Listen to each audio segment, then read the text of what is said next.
Battling mental illness is a challenge that many of us face. Our next speaker is here to prove that even on our darkest days, we have the power to pick ourselves back up and find our self-worth.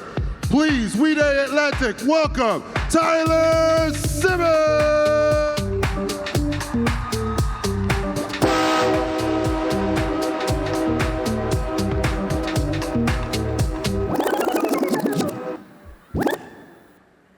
I've always been a quiet person.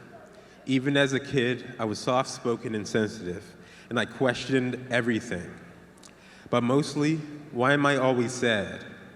I grew up in a household where mental illness wasn't talked about, and in a world where Black men are stereotyped as aggressive and unemotional.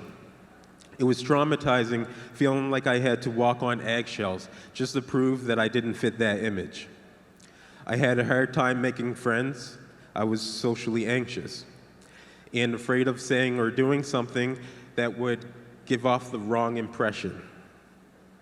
I was afraid to talk to people, to be in groups, even just to have dinner with family. I tried so hard to be okay with myself, but I didn't know how. In high school, I did whatever I could to try and fit in, but it just made my mental health decline even more.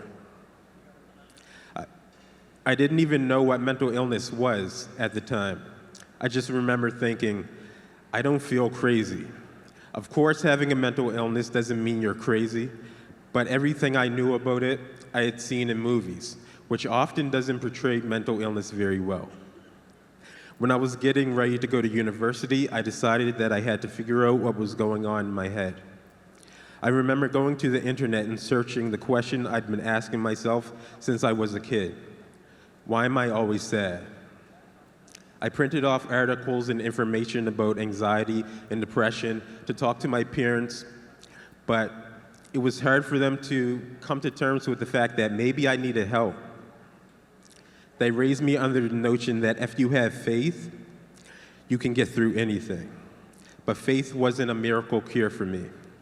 Eventually, my mom took me to see a psychiatrist, but something was still off. No one taught me how to deal with the side effects of my medication, and the doctors failed to mention that leaning on others is a crucial part of recovery. So I continued to isolate myself, and after my first year of university, I came home feeling defeated.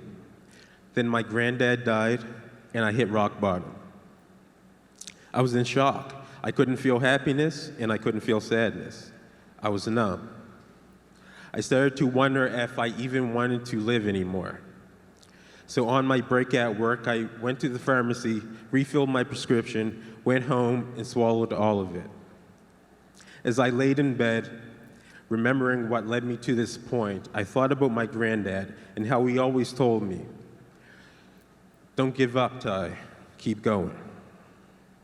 I thought about all of the people who loved me, all of the people who saw me as resilient, my parents who needed me, and I knew I'd made a mistake. So I got myself to the hospital and I got the help that I needed.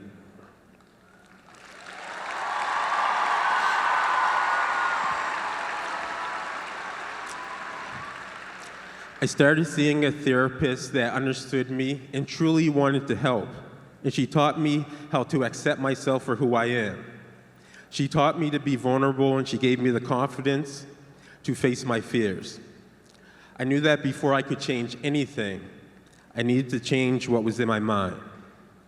I started speaking publicly about my struggles, and even though it scares me speaking to you all, this has become an obsession. It gives me confidence. During my darkest days,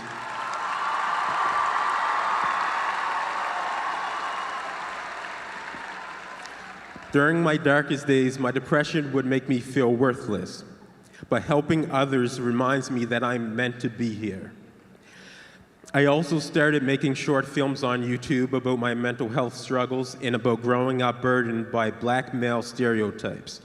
It took me a long time to realize that I didn't have to prove to anyone that I don't fit those labels. I know who I am, and being myself is enough. And all of you here are enough too.